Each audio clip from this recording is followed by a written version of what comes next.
fortune. Some wives readily agreed to work in the field, while others were forced by their husbands. And if you were a low-class single woman, this was the only way to stay afloat until you found a husband. Not to mention the profession helped with that as well.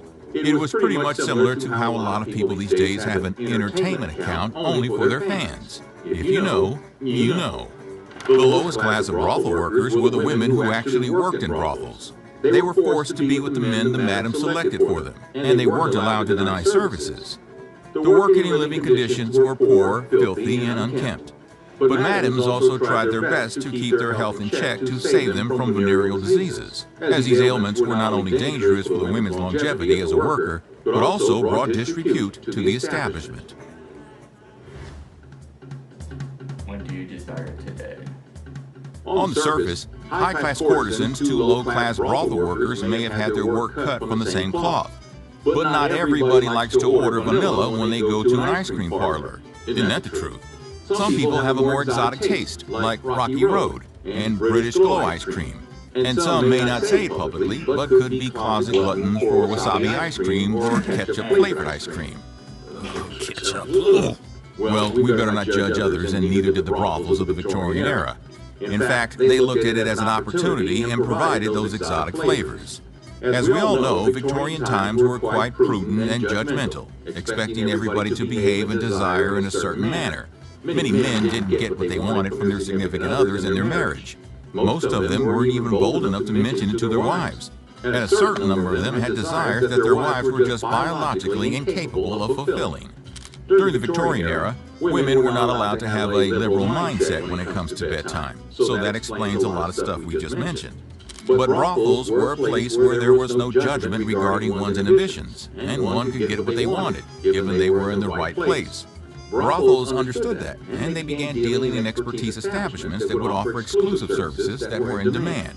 Themed brothels also had these establishments to keep their client lists private and avoid risky vagrants. Brothels would also publish their sporting guides or catalogs featuring their products. These books detailed brothel workers' profiles for their prospective clients to browse and choose women from the luxury of their homes before visiting an establishment. Profiles included ages, physical descriptions, personality types, and the cost of their service. One of the most famous guides was the Swells Guide through the Metropolis. In 2018, an extremely rare first edition of this guide was unearthed. It provides an eye-popping insight into the brothels of Victorian London. Life as a brothel worker. The 19th century may have been conservative in many ways, but it was liberal when it came to women's education. Even brothel workers received a formal education. However, the education for women was still limited to skills that made them attractive for marriage, not to enable them to actually earn a living. The majority of working-class women were unable to read or write. According to Henry Mayhew, only 5% of the low-class brothel workers were literate.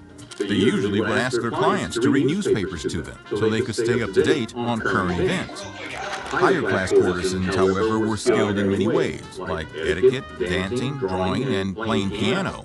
But as they spent most of their time with members of parliaments and such on work, they outgrew domestic homemaker women in terms of becoming more cultured and knowledgeable of the world around them. Another challenge as a brothel worker was the infectious diseases that were most commonly spread through young men in the military. Venereal disease was so common in the 1800s that it killed just as many military men as going to battle. This led to the passing of the Contagious Diseases Act in the British Parliament. Any woman suspected of dealing in coital services could be summoned to undergo an unavoidable medical examination. If it was discovered that she was infected, she would be forced into rehabilitation for the fallen women for up to 3 months. Although the risk of contracting venereal diseases was high in this industry, women working in brothels were actually much healthier than average working-class women because they did not have to endure a grueling 14-hour workday in factories. So, what do you think? Could you have survived life as a woman in the Victorian era? We hope you enjoyed the video. Please share and like it. And don't forget to subscribe to Nutty History for more amazing content.